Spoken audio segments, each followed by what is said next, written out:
Sudah ya? Sudah masuk semua ya? Nah, kita lihat kelas kita.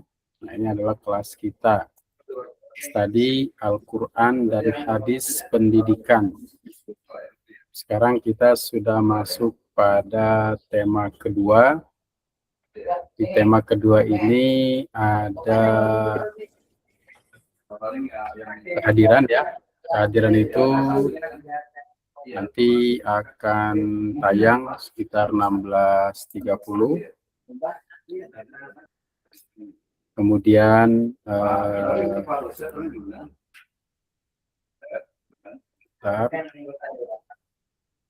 Kemudian juga ada materi yang disertakan terkait dengan materi hari ini, dan ada juga di kedua ini saya lengkapi dengan pengumpulan tugas dengan Google Form. Nah, kemudian juga di kelas ini saya kemarin sudah membagi ya kelompok untuk perkuliahan. Kita buka kelompok ini. Layar saya terlihat nggak nih? Terlihat nggak layarnya? Enggak ya?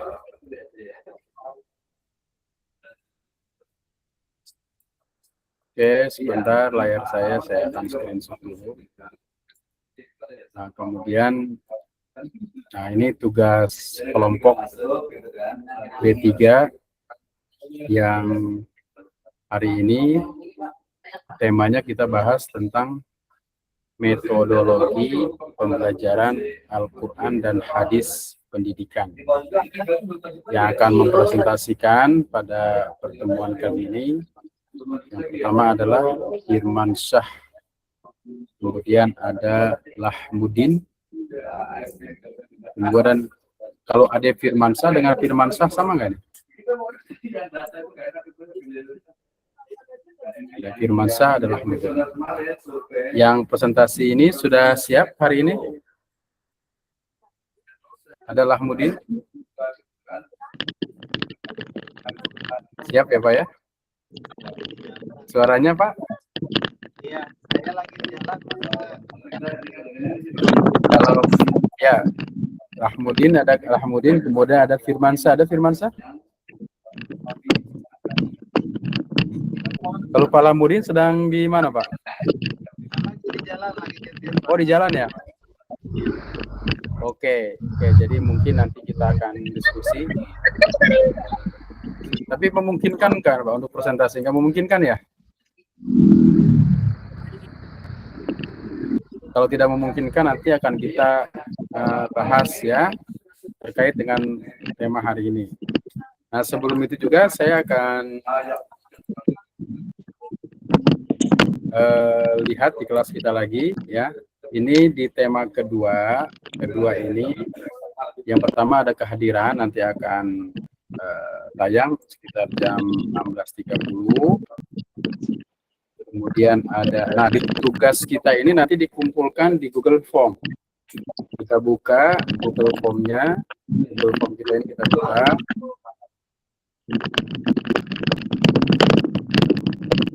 Di Google Form.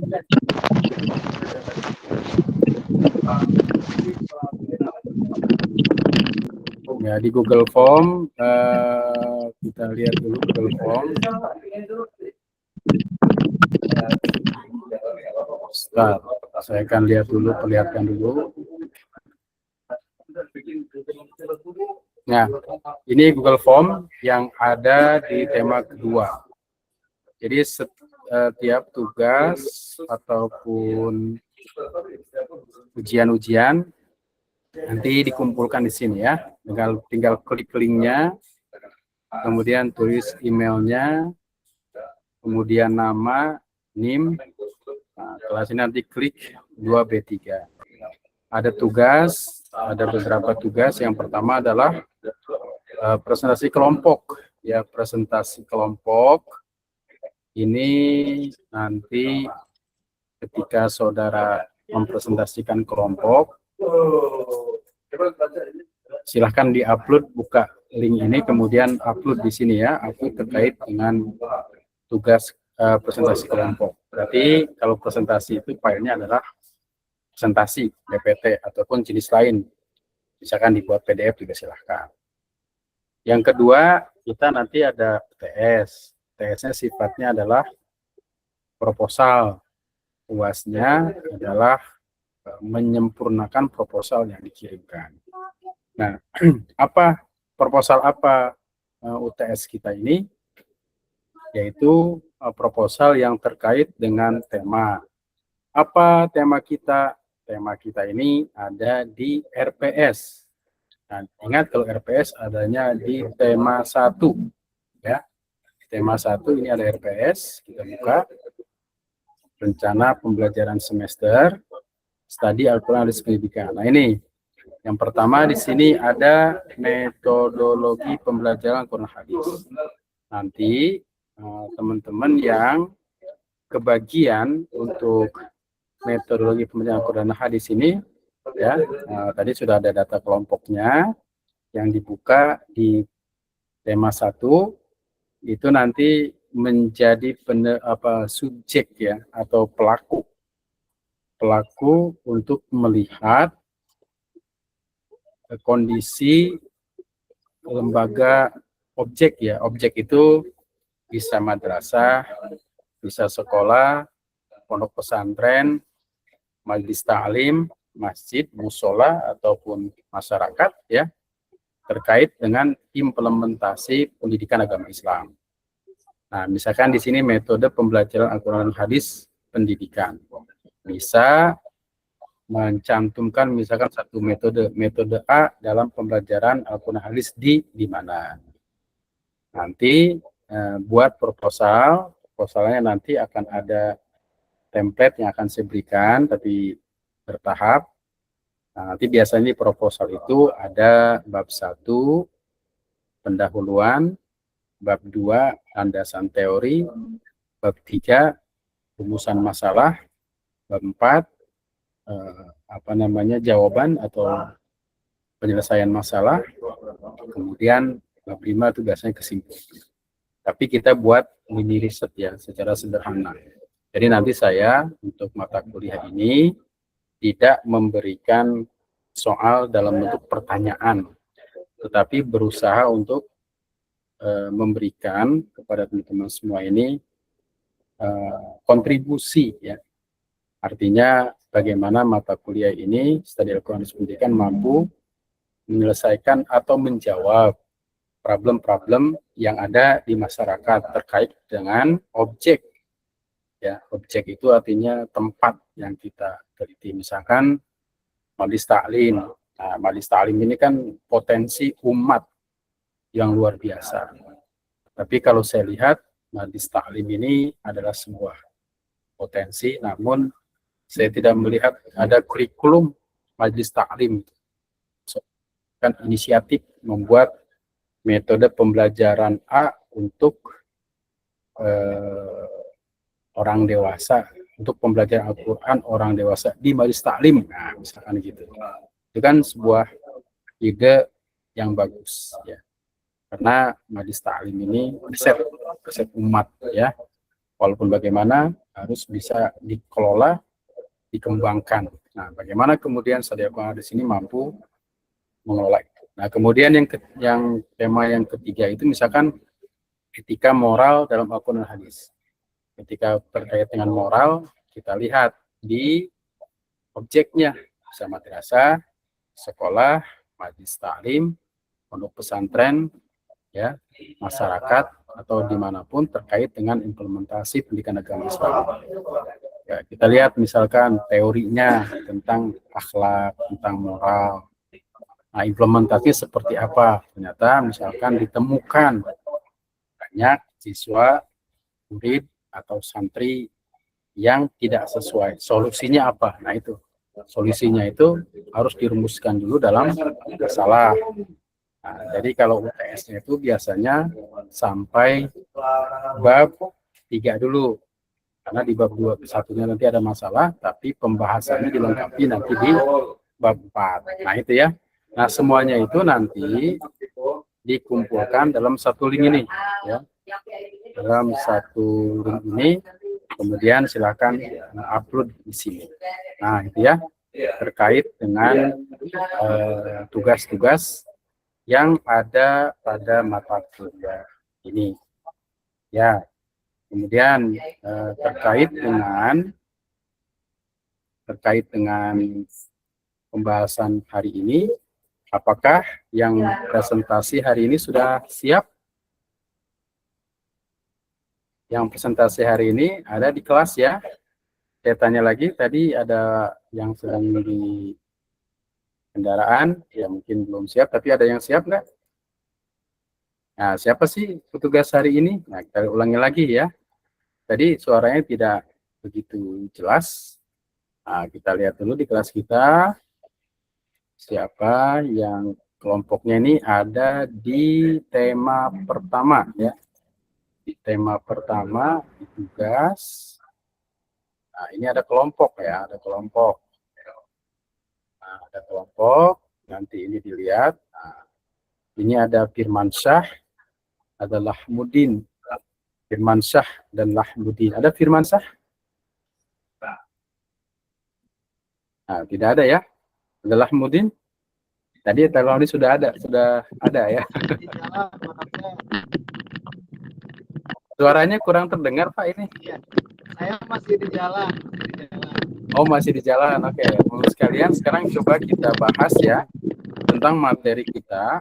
Yang pertama yang terkait dengan metodologi pembelajaran Al-Quran dan Al-Hadis ya.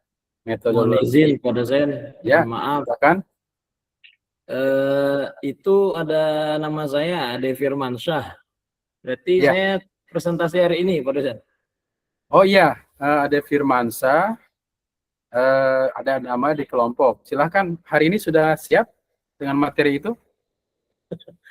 Bismillah, Pak dosen. Siap nggak siap, siapin aja ya. Ya, jadi kita sharing sama-sama. Nah, kita dengarkan dulu ya apa yang disampaikan oleh teman kita.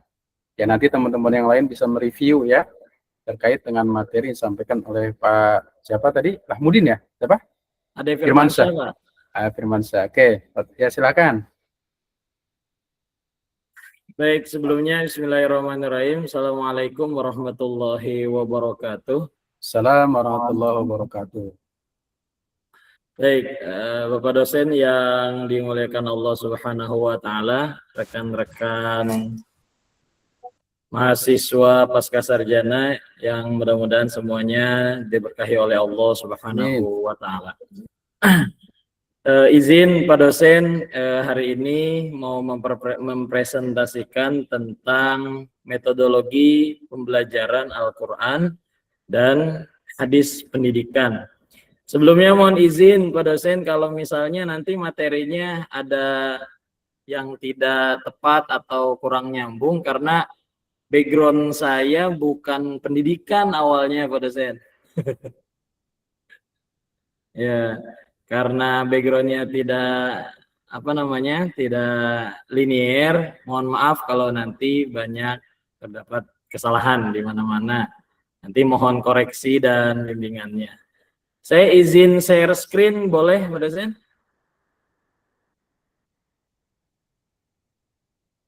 Suaranya tidak kedengeran. Ya, silakan. Oke, baik.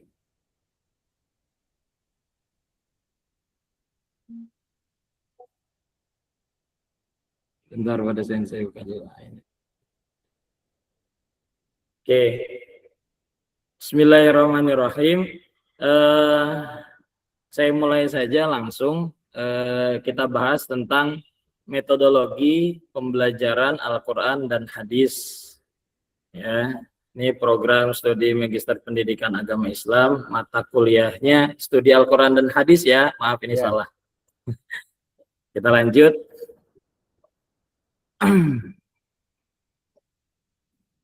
Nah, sebagai pendahuluan dan urgensi pembelajaran, sebelum membahas lebih jauh tentang metodologi pembelajaran Al-Quran, kita harus tahu dulu fondasi karakternya terlebih dahulu. Nah, pembelajaran Al-Quran dan hadis itu fondasi atau karakter utamanya adalah merupakan sumber utama ontologis dan aksiologis pendidikan Islam. Nah, kita sebagai orang yang ditugaskan untuk mentransfer ilmu dari Al-Quran dan Al-Hadis itu, kita harus bisa menghadapi berbagai macam tantangan di abad ke-21 ini. Mulai dari sekularisme misalnya, atau ada disrupsi informasi digital, dan degradasi moral menuntut pendekatan yang lebih kontekstual.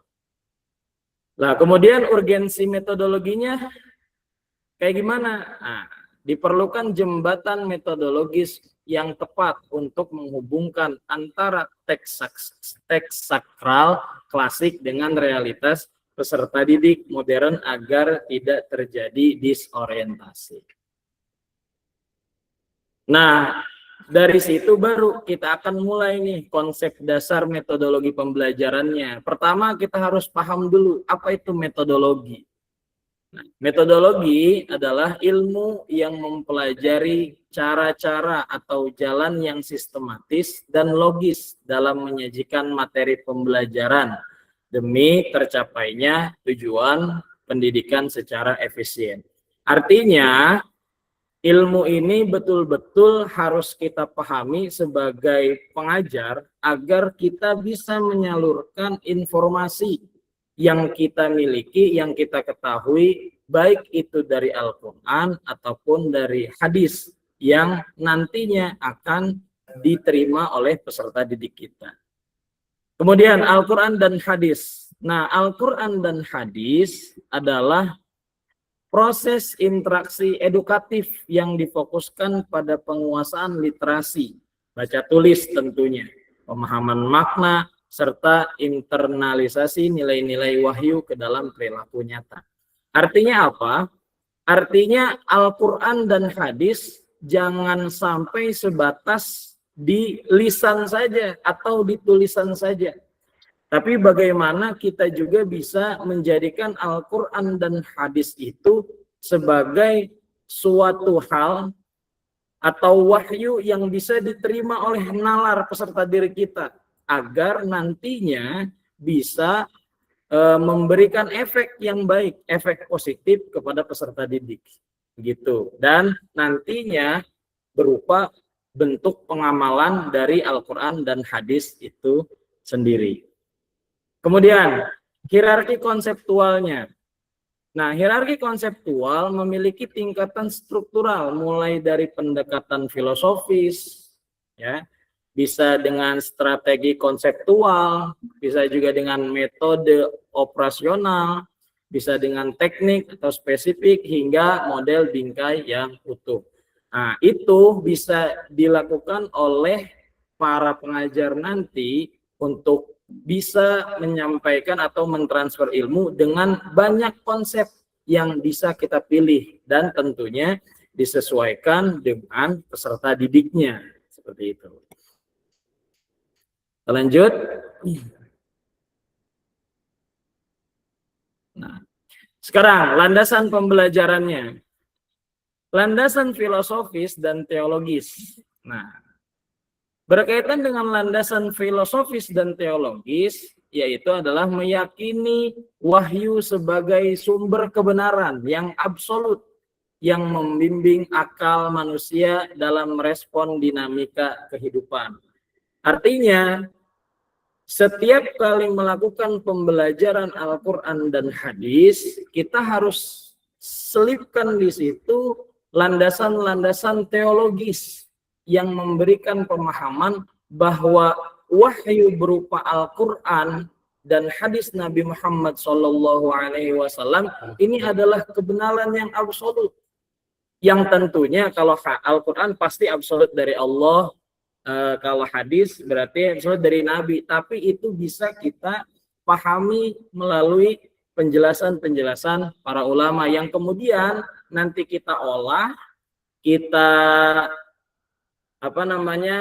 representasi untuk kita pahami sebagai akal manusia untuk merespon nanti dinamika kehidupan yang ada. Kemudian ada juga landasannya landasan psikologis, memperhatikan tahap perkembangan kognitif, afektif, dan pendekatan humanis yang sesuai dengan kodrat peserta didik. Lagi-lagi, mengajarkan pembelajaran Al-Quran dan hadis tidak melulu tentang bagaimana cara anak mampu, gitu.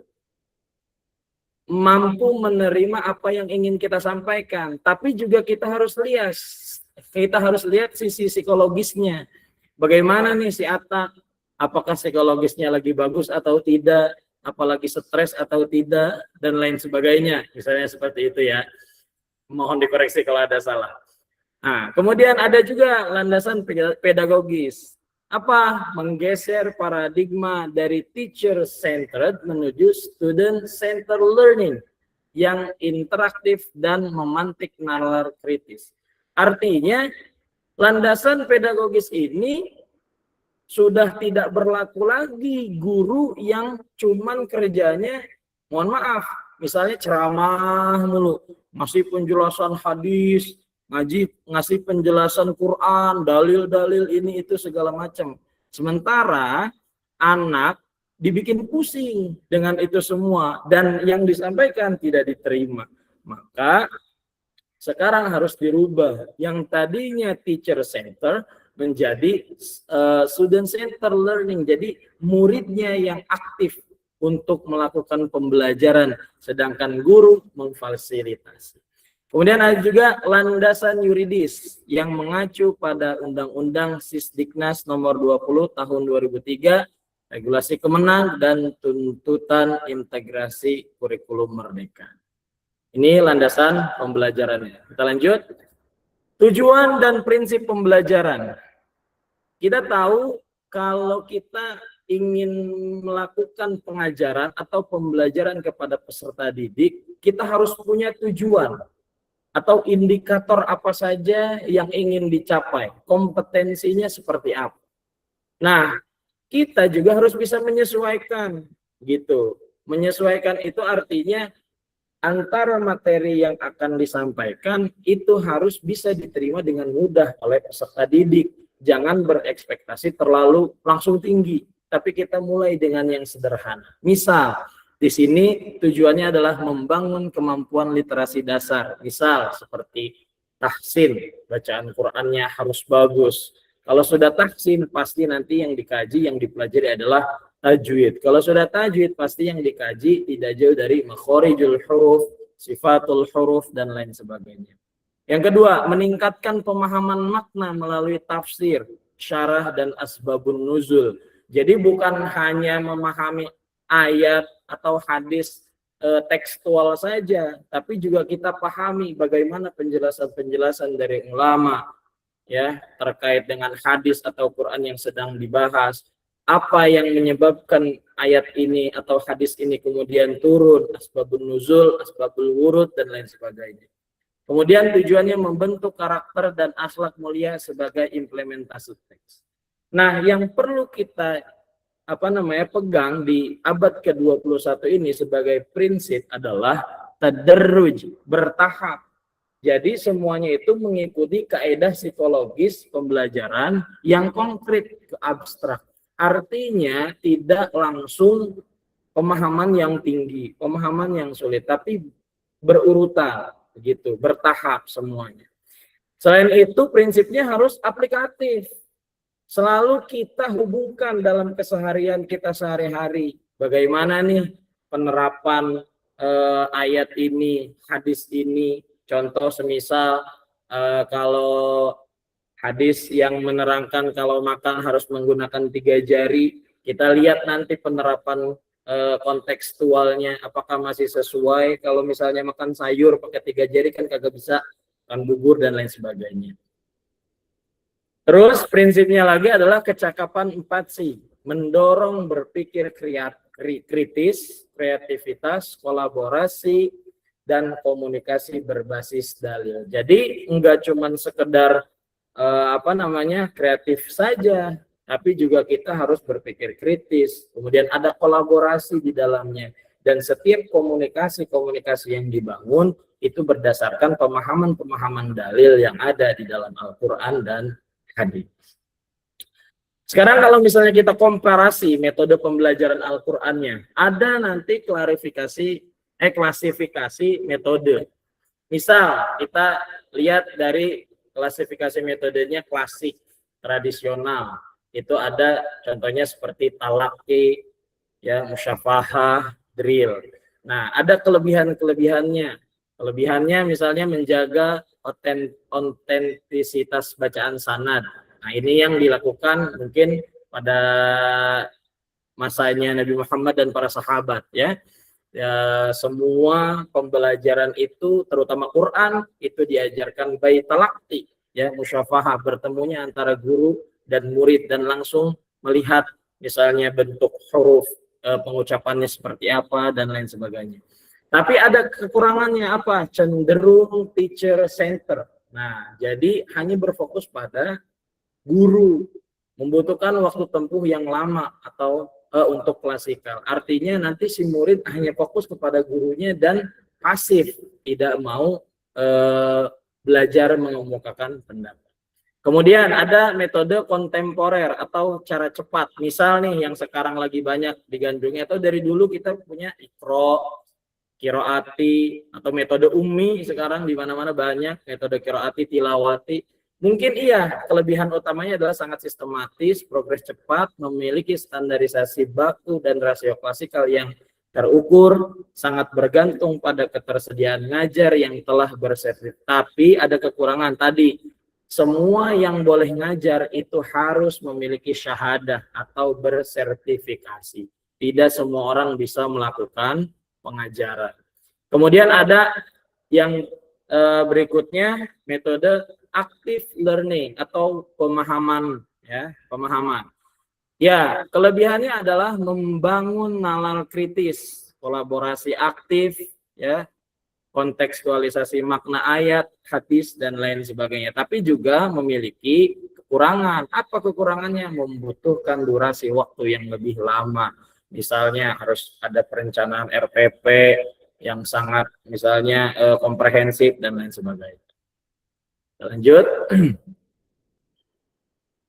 Nah, sebagai seorang guru yang ingin mentransfer pemahaman Al-Quran dan hadis, kita juga harus bisa bersinergi, artinya bisa berdampingan dengan perkembangan zaman. Nah, diantaranya adalah kita juga harus melek media dan teknologi. Contohnya kita nih sekarang lagi kuliah kayak begini, kita harus bisa cara masuk classroom kayak bagaimana, cara ngoperasiin Zoom bagaimana, cara optimalisasi penggunaan Google Meet seperti apa, dan banyak lagi yang mungkin banyak sekali yang perlu kita pelajari untuk kita bisa berdampingan dan bisa juga memanfaatkan banyak teknologi-teknologi itu. Misalnya di sini ada integrasi ICT, LMS, Artificial Intelligence yang kita kenal sebagai AI misalnya, menawarkan personalisasi pendidikan dan aksesibilitas global. Tantangannya meliputi kesiapan literasi digital peserta didik, keharusan menjaga validitas sanad keilmuan secara virtual. Tapi memang ketika kita belajar menggunakan teknologi, misal, ini masih banyak perdebatan nih, nanti mohon pencerahannya buat para ustadz dan guru-guru semuanya. Gimana itu kalau misalnya, kalau dulu kita talaqi musafahah itu kan face to face. Kalau sekarang misalkan enggak talaqi tapi pakai video call, apakah itu sah disebut sanad, bersanad atau tidak? Nah, itu juga perlu dibahas, saya kira. Kita lanjut dulu. Kemudian berkaitan dengan penilaian autentik dan evaluasi. Pasti yang namanya penilaian itu bisa dilihat dari berbagai macam aspek. Ada aspek kognitif, itu diukur dari menggunakan tes tertulis, misalnya terkait asbabun nuzul, ulumul hadis, kemudian tajwid teoritis, dan lain sebagainya. Ada juga penilaian psikomotorik, menggunakan rubrik penilaian kinerja, membaca tajwid, makhrijul huruf, kelancaran bacaan, hafalan, dan lain sebagainya. Ada juga afektif, misalnya observasi mendalam terhadap adab, kebiasaan ibadah, serta kecintaan terhadap majelis ilmu. Dan yang terakhir ada juga penilaian autentik, proyek sosial yang berbasis ayat, biasanya portofolio hafalan atau jurnal-jurnal yang merefleksikan spiritual siswa itu seperti apa, gurunya juga sama, terkadang dibahas dan lain sebagainya. Lanjut lagi. Tapi ada problematika yang namanya pembelajaran di tengah-tengah masyarakat, yang namanya mentransfer ilmu pasti ada problematika dan solusi kritis yang tentunya harus kita cari bersama. Kita mulai misalnya dari identifikasi masalah dan intervensi. Terkadang kita mulai dari kompetensi guru. Ketimpangan kualitas metodologi biasanya antara guru yang satu dengan guru yang lain itu memiliki cara atau metodologi pembelajaran Quran ataupun hadisnya itu berbeda-beda. Ada yang dia nyaman dengan misalnya ceramah, ada yang dia nyaman misalnya dengan memberi tugas dan lain sebagainya. Maka itu kan menjadi ketimpangan yang harus dicari solusinya. Maka solusi terbaiknya adalah berikan program sertifikasi metode syahadah berkelanjutan bagi pendidik PAI. Kemudian berikan misalnya motivasi belajar, disorientasi belajar dan kejenuhan. Ini gimana cara ngajarin anak biar nggak jenuh? Cara bikin anak biar nggak pusing misalnya, nggak bete. Maka cari solusinya. Solusinya bisa gamifikasi, pendekatan psikologis, dan relevansi tematik kontekstual.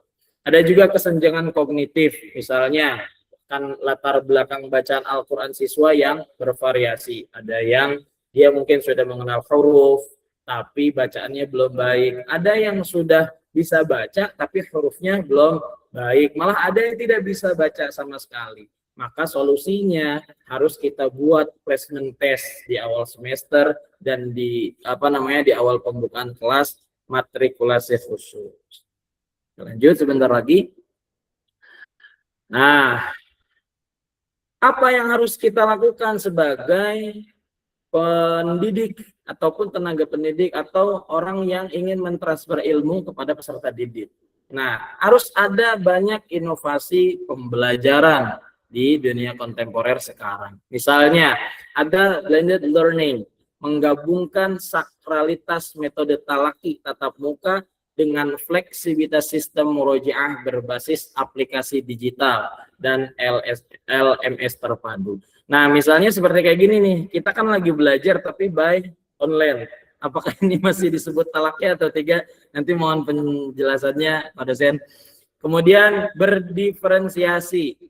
Apa berdiferensiasi? Artinya menyesuaikan pendekatan hafalan dengan gaya belajar siswa secara spesifik. Auditori misalnya dengan murotal, atau ada orang anak yang belajarnya dengan visual, bisa fokus dengan membaca Quran yang ada warnanya, kan suka ada tuh Quran tajwid dan lain sebagainya. Atau dengan kinestetik, menulis misalnya dengan menulis kaligrafi, menulis mushaf dan lain sebagainya, seperti itu. Ada juga pendekatannya pendekatan hot. Artinya apa? Membawa pembelajaran hadis dari sekedar hafalan menuju kajian tematik maudhu'i yang itu bisa jadi atau bisa diterapkan untuk memecahkan problem sosial modern. Kesimpulannya, lewat. Bentar pada saya lewat. Nah, kesimpulannya, metodologi yang dinamis adalah jembatan vital penghubung keagungan wahyu dengan realitas zaman. Inovasi teknologi itu tetap harus terus diadaptasi. Namun sanad dan otentisitas spiritual tidak boleh dikompromikan. Artinya, sehebat apapun metodologinya, kita juga tetap harus mengedepankan pembelajaran berbasis sanad agar otentisitas spiritualnya juga tidak terganggu. Demikian itu yang dapat saya sampaikan pada saya. Mohon maaf apabila ada kesalahan atau kekurangan. Silakan saya kembalikan ke teman-teman dan dosen. Terima kasih. Oke, terima kasih atas presentasi yang sudah dipaparkan. Nanti teman-teman silakan ya bisa mereview apa yang dipresentasikan tadi. Namun saya perlu sampaikan pemahaman di awal ya kepada teman-teman sekalian, bahwa yang pertama adalah kita ini sekarang sedang kuliah di S2 ya. S2 itu dalam kerangka kualifikasi nasional Indonesia masuknya di level 8. Apa itu level 8? Yaitu kemampuan yang harus dimiliki oleh mahasiswa untuk menyelesaikan problem-problem yang ada didasarkan atas riset atau penelitian yang berkembang. Ya, jadi nanti saudara diharapkan mampu menyelesaikan masalah-masalah yang terkait dengan bidang pendidikan, dan itu harus berbasis pada pengetahuan ya atau ilmu, dan bukan berbasis pada dugaan. Jadi saudara itu nanti levelnya level 8. Kemudian kalau S3 itu level 9. Nah, kemudian kalau kita bicara tentang PAI, maka sebenarnya PAI itu adalah mata pelajaran di mana di dalamnya menekankan pada keimanan, ya, keimanan, kemudian juga mampu memahami teks ayat Quran dan mampu memahami fikih. Karena itu dalam pendidikan agama Islam yang terkait dengan materi-materi PAI itu mengerucut ya menjadi 6 rukun, bukan 6 rukun, 6 mata pelajaran. Yang pertama adalah disebut dengan mata pelajaran Al-Quran dan Al-Hadis. Yang kedua ada mata pelajaran akidah akhlak. Kemudian yang ketiga itu ada mata pelajaran fikih, dan yang keempat itu ada mata pelajaran SKI ya. Jadi mata pelajaran SKI itu masuk pada rumpun PAI. Berbeda dengan bahasa Arab.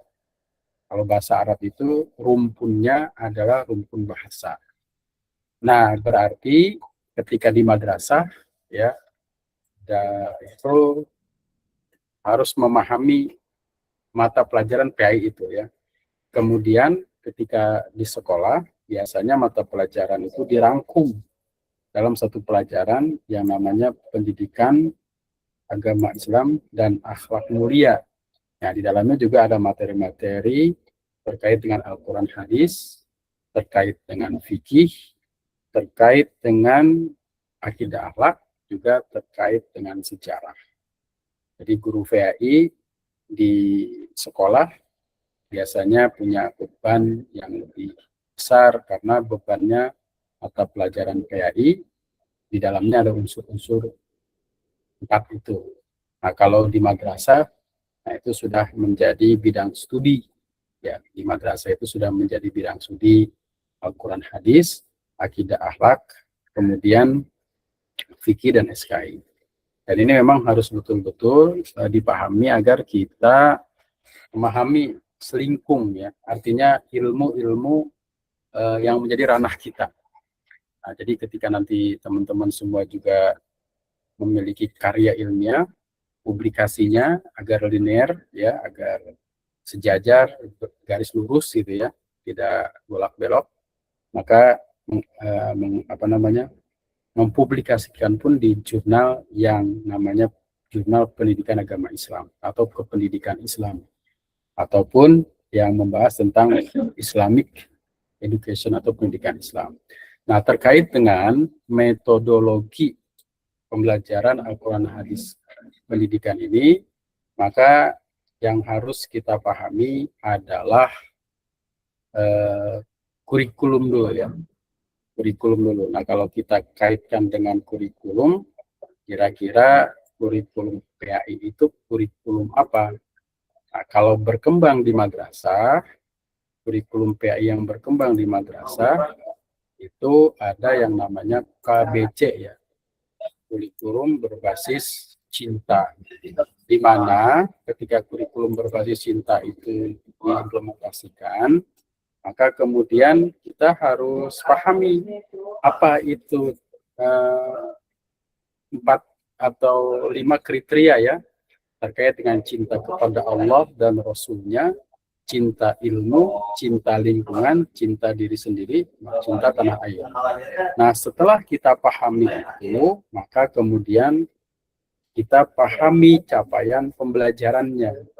Misalkan capaian pembelajaran untuk mata pelajaran di MI.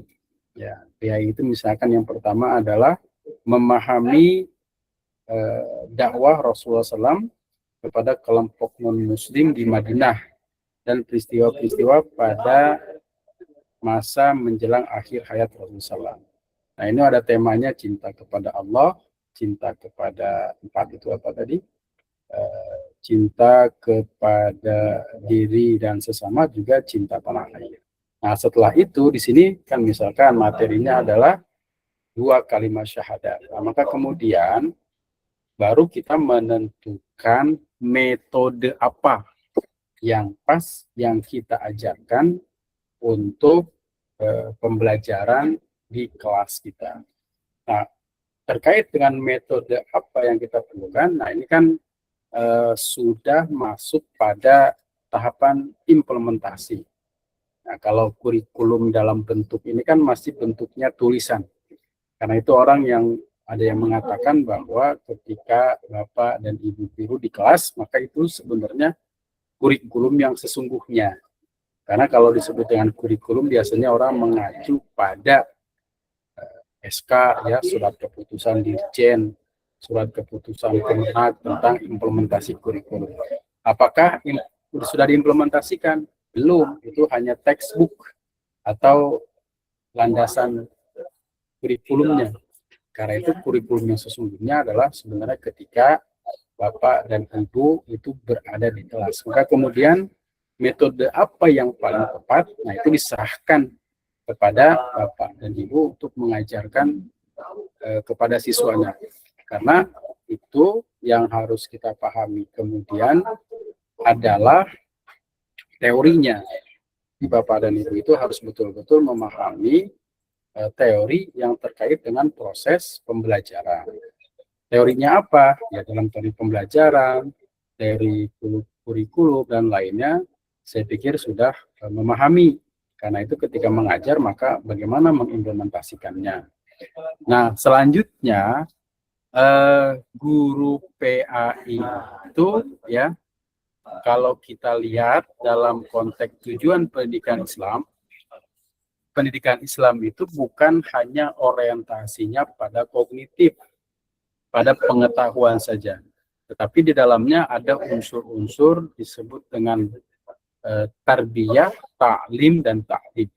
Nah, tarbiyah itu proses, ya, proses seperti yang sampaikan tadi ya, dengan model-model beragam, ada talaki dan seterusnya ya, ada model A, model B, model C, terus saja. Diciptakan model itu dengan tujuan memudahkan proses pembelajaran. Nah, kemudian proses taklim itu dari tidak tahu menjadi tahu. Adalah proses yang panjang, ya. Nah, maka kemudian disebut dengan tarbiyah. Tarbiyah itu ada proses tarbiyah, proses bagaimana seorang mampu mendidik seperti pendidik utama. Ya, pendidik utama yaitu Allah Subhanahu wa taala sebenarnya, pendidik yang pertama, ya. Kemudian yang kedua itu ada konsep taklim. Nah, taklim itu sangat terkait dengan aspek kognitif, afektif, kemudian psikomotorik. Di situ diajarkan keterampilan-keterampilan untuk menguasai kehidupan yang seperti alimu auladakum fa inna makhluquna fi zamanin bari zaman. Artinya orientasi pendidikan Islam itu orientasi yang antisipatoris, jauh ke depan. Ya, karena dalam Al-Quran disebutkan wal tanzur nafsum ma qaddamat liqad. Kita harus melihat pada sejarah untuk mencapai ke depan. Nah, kemudian juga ta'dib itu yang penting. Pendidikan Islam itu bukan hanya orientasinya pada pengetahuan, keterampilan psikomotorik, tapi juga pada adab. Nah, adab dalam Islam itu disebut dengan akhlak. Wa innaka la'ala khuluqin azim. Akhlak. Nah, akhlak itu siapa contohnya? Ya Rasulullah SAW. Tentunya kita nggak akan bisa mencontoh Rasulullah, contohlah sahabat. Nah, kalau kita tidak bisa mencontoh sahabat, contohlah tabiin. Kita tidak bisa mencontoh tabiin, para ulama. Kita tidak bisa mencontoh para ulama, artinya siapa yang bisa kita contoh? Seperti guru-guru kita yang soleh. Itu silakan kita contoh. Artinya, proses pendidikan Islam itu adalah pendidikan yang saling memberikan contoh-contoh terbaik. Ya. Nah, kalau kita ditanya, kalau kamu berislam yang baik, contoh siapa? Ya contoh Rasulullah. Tapi kalau kita bernegara yang baik, contoh siapa? Nah, ini karena tidak ada contohnya, maka kemudian terjadi beragam pandangan, tafsiran, dan pemahaman yang berbeda. Nah, karena itu tujuan pendidikan Islam salah satunya adalah al-insan kamil, mewujudkan manusia yang sempurna. Manusia yang sempurna itu seperti apa? Ya seperti Rasulullah SAW. Metodenya metode apa? Metode yang pernah diajarkan oleh Rasulullah SAW. Nah, salah satu metode yang utama diajarkan Rasulullah SAW adalah uswatun hasanah. Maka dari sinilah kemudian bagaimana kita, ya, terutama guru-guru PH itu mampu memberikan contoh terbaik. Ya, kalau ketika kita punya lembaga pendidikan, punya sekolah, menggunakan metode proses pembelajaran dengan metode uswatun hasanah yang terbaik itu, ya maka biasa saja siswa itu punya figur. Nah, karena kadang siswa bisa melakukan tindakan-tindakan yang tidak baik karena memang dia tidak punya figur, masalul a'la, ya, punya contoh. Nah, kemudian teman-teman sekalian, ya, nah, ada metode-metode yang diajarkan dalam Al-Quran. Seperti misalkan ada metode cerita, ya. Nah, misalkan cerita itu apa? Dalam Quran surah Hud, ayat 20, wa kullan naqussu 'alaika min anba'i rusul ma nisabbitu bihi fu'adak. Artinya di sini menekankan juga metode bercerita. Ya. Jadi cerita juga sebenarnya sudah ditegaskan sejak lama dalam Al-Quran. Itu juga salah satu metode. Nah, kemudian yang selanjutnya ini adalah metode yang baik, ya, yang luar biasa di Quran ayat 25 itu, ud'u ila sabili rabbika bil hikmah wal mau'izatil hasanah wajadilhum billati hi ahsan. Jadi keutamaannya sebenarnya dengan hikmah, ya. Hikmah itu apa? Hikmah itu saya memahaminya sebagai sebuah perpaduan antara ilmu dan amal yang diimplementasikan. Hikmah. Kemudian yang kedua dengan suri tauladan, itu luar biasa, ya, metodenya. Yang ketiga wajadilhum, jadalah, berdebat. Ya, berdebat juga boleh, tapi berdebat harus dilandasi pada kebenaran. Nah, ini salah satu metode-metode. Nah, kemudian proses pembelajarannya tentunya harus disesuaikan dengan konteks siswa. Ya, ketika kita ngajar di level prasekolah itu berbeda dengan level sekolah. Di SD berbeda dengan SMP. SMP berbeda dengan SMA atau aliyah. Walaupun temanya sama.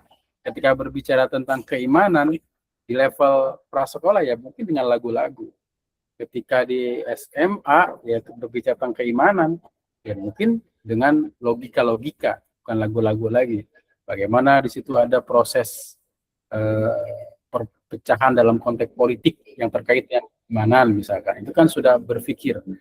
Nah, ini juga sangat diperhatikan karena Islam juga memperhatikan terkait dengan bagaimana perkembangan manusia di qadri uqurihi, dengan kemampuan akalnya.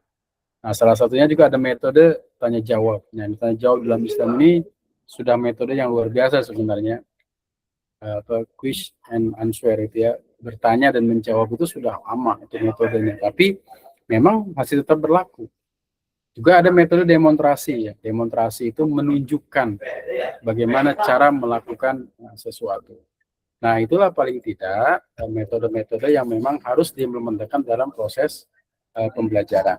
Nah, silakan mungkin dari teman-teman sekalian itu ada yang mereview atau berdiskusi terkait dengan apa yang disampaikan tadi oleh pemakalah Silakan kalau ada yang didiskusikan.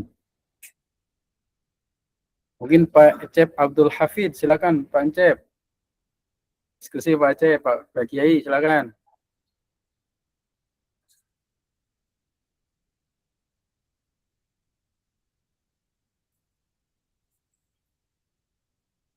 Ya, suaranya diaktifkan dulu mikrofonnya.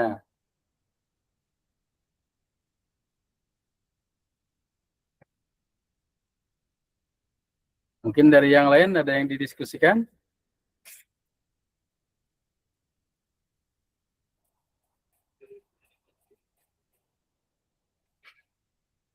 Ya, ini ada yang bertanya di komentar ya, terkait dengan kelompok. Kalau kelompok itu ada di kelas ya, di tema 1. Nanti kalau ada yang belum masuk kelompok, silakan komentar atau lebih cepat di WA saya aja.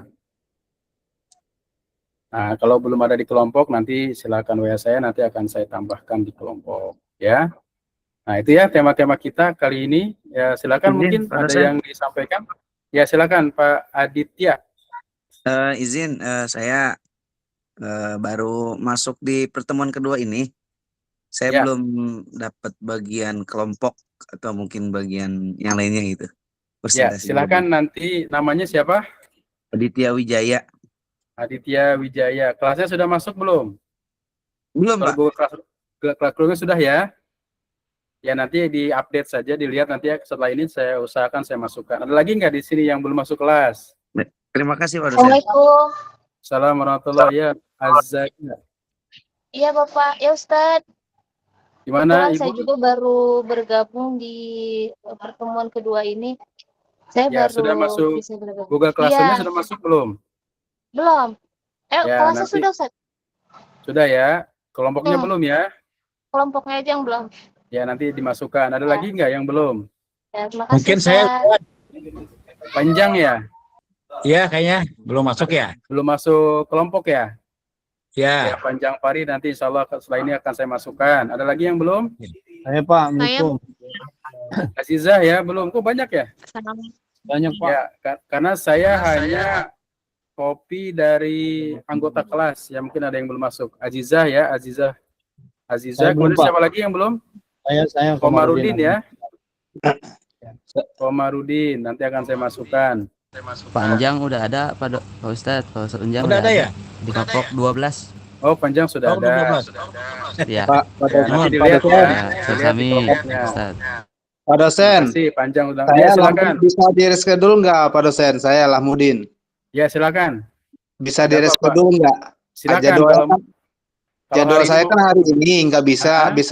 bisa ditukar hari nggak gitu, tukar jadwal nggak gitu? ya nggak apa-apa, nanti kalaupun belum presentasi, nanti pertemuan yang akan datang awal saja presentasinya. Nggak apa-apa. Oke, Ya, baik. Ya, nggak apa-apa. Atau mau sekarang? Kasihan teman-temannya ya yang lain. Ya dah, nanti aja Pak. Ya, siap aja nanti ya, Pak Lamudin ya, disiapkan untuk minggu yang akan datang. Nanti Bapak presentasi di awal ya, sekitar 10 menit ya. Nah, selebihnya mungkin nanti kelompok yang pada hari itu presentasi. Nah, ini presentasinya cukup lumayan bagus ya, teman-teman sekalian. Ada lagi yang belum masuk kelas atau mau ingin diskusi? Mau bertanya Pak dosen ini. Ya, silakan Pak Jamal. Ini kan ada dua grup ya. Yang saya bingung nih, ini grup Ya. yang ini sama grup yang sebelahnya juga ada. Yang sore ini juga gimana itu Pak dosen apa? Kalau saya di grup kelas ini justru tadi saya menginformasikan salah grup. Salah grup saya informasikan grup yang Di- tidak saya ngajak. Saya ikut dua soalnya ini. Ada Ya, yang disampaikan oleh Ibu Darlina Kartika itu juga satu. Oh ya, kalau Bapak ikut dua kelas ya mungkin masing-masing kelasnya. Tapi yang kelas ini adalah B3 kan? Oh, saya B2 sebenarnya. Oh gitu. Oh, B2. Oh, Ya, salah alamat berarti ini. Kalau Salah kamar, B2 salah berarti kamar. tadi yang pertama. Oh gitu. B2 Nggak apa-apa, kalau untuk masuk nggak apa-apa. Oh, enggak. Nanti silakan sesuai dengan kamarnya. Jadi salah kamar nih. Oh, enggak. Makasih. Ya, nggak apa-apa. Saya dari Lombok Pak ini. Dokter izin bertanya, Silakan Pak Fajar. untuk pengiriman tugas setelah presentasi atau dari sekarang Pak Dokter? Nah, Ini. karena ini dibuka untuk tugasnya, silahkan ya. Misalkan mau presentasi kelompok 12, tapi sudah selesai, upload saja silahkan. Ya, upload saja di link yang sudah saya berikan, linknya di kelas. Ya, di kelas itu saya lihat kita kelas kita dulu. Nah, kelas kita. Nah, ini ya. Ini ada tugas. Nah, tugasnya itu di sini ada bentuk linknya. Nanti klik di sini linknya itu. Nanti kalau memang ini ada form pengumpulan tugas perkuliahan studi akuntansi pendidikan. Jadi ada 3 ya tugasnya. Kelasnya ada 2 nih, 2B2, 2B3. Untuk teman-teman yang di sini, klik 2B3. Kalau seandainya sekarang presentasi, sudah punya presentasinya seperti Bapak yang tadi presentasi, klik presentasi kelompok. Nah, nanti upload di sini. Terus, oh saya mau UTS punya proposal nih, udah jadi, klik aja, kirim. Nanti UASnya di akhir, karena UAS itu perbaikan dari UTS. Jadi gitu Pak ya. Boleh dikirim, kalau pertanyaannya boleh dikirim kapan saja, selama masih dibuka. Baik Pak Dokter, terima kasih. Ya, jadi silahkan dicicil dari sekarang. Sebenarnya saya ingin menambahkan 1 lagi, tapi nggak terlalu banyak lah, 2 saja, 3 saja ya. Ada lagi Bapak, Ibu, semuanya? Dokter boleh bertanya sebentar? Ya silakan, Pak Nabil. Ya Pak, kebetulan saya baru masuk perkuliahan. Baru gimana? Belum terbagi kelompoknya Pak. Baru bergabung. Ya Pak, agak dekat ke mikrofon Pak. Ya, saya kebetulan baru bergabung Pak. Ya, Kelompok. baru bergabung, itu sudah bergabung di kelas belum? Di kelas. Baru hari ini Pak. Hari ini ya, sudah bisa bergabung di Google Classroom belum? Sebenarnya mulainya pekan yang lalu, cuman baru ada kesempatan. Oke, sekarang gini, langsung saya masukkan ke kelas ya. Ininya apa Pak? Emailnya bisa disebutkan? Ini email saya Nabil Karim 358 Apa? ya. Nabil Karim. Nah, coba lihat di layar. Kelihatan nggak di layar? Enggak ya? Ya, Nabil Karim 358. Sebentar, saya salah nih. Sebentar. Nabil ya?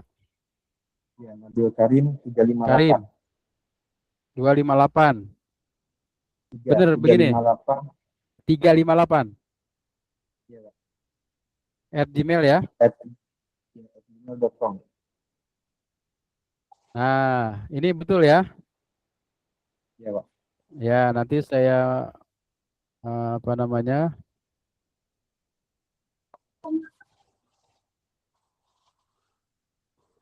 sebentar.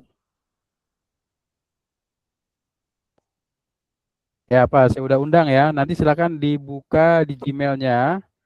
Udah diundang untuk masuk kelas ya. Nanti silakan lihat-lihat kelas dan pelajari di kelas. Oke Bapak dan Ibu semuanya ya. Sepertinya mungkin sudah lelah, sudah sore ya. Terima kasih atas kehadirannya. Mohon maaf atas segala kekurangan. Nanti kalau ada hal-hal yang kurang jelas, silahkan saja berkabar ke saya ya, entah masuk kelas, entah materi, dan lainnya, entah kelompok dan lainnya, silahkan kelas itu bisa dikunjungi dan dilihat kapan saja, termasuk juga hari ini, saya yang belum masuk kelompok itu ya, Pak Aditya, Azaria, Pak Ibu Azizah, dan Komarudin ya, nanti akan saya masukkan di kelas. Terima kasih atas perhatiannya, mohon maaf atas segala kekurangan.